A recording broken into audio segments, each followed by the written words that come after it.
જેમાં વડોદરાના એક સિનિયર સિટીઝન છે કે તેમને 14 દિવસ સુધી ડિજિટલ અરેસ્ટ રાખવામાં આવ્યા હતા અને તેમની પાસેથી 2 કરોડ અને 27 લાખ રૂપિયાનું સાયબર ફ્રોડ આચરવામાં આવ્યું હતું અને પૈસા ટ્રાન્સફર કરવામાં આવ્યા હતા.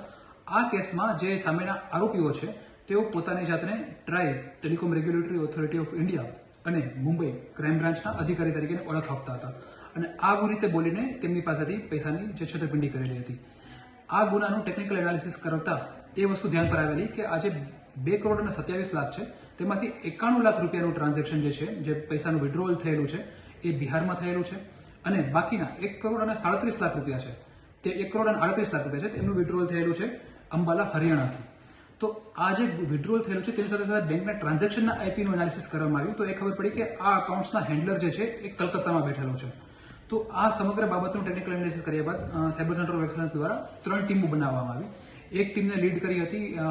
પીઆઈ અનમોલ સલિયાએ, એક બીએમ ચૌધરી પીઆઈ અને ત્રીજા છે કેએમ બેરિયા પીઆઈએ લીડ કરી હતી અને તેના આધારે 3 જગ્યાએ સાયમલ્ટેનિયસ રેડ પાડવામાં આવી અને બિહારથી 2 આરોપીની, અંબાલા હરિયાણામાંથી 1 આરોપીની તેમજ કલકત્તામાંથી 1 આરોપીની કે જે મેઇન હેન્ડલર હતા તેની ધરપકડ કરવામાં આવી અને ધરપકડ કર્યા બાદ આ ગુનાનું ડિટેક્શન કરવામાં આવ્યું અને આગળના બીજા પણ જેટલા પણ આરોપીઓ છે તેમની સામેની તપાસ પણ ચાલુ છે અને આગળ જરૂરી પગલાં લેવામાં આવશે. આપના પોતાના પ્લેટફોર્મ લલકારને લાઈક કરો, ફોલો કરો, સબસ્ક્રાઇબ કરો અને શેર કરો.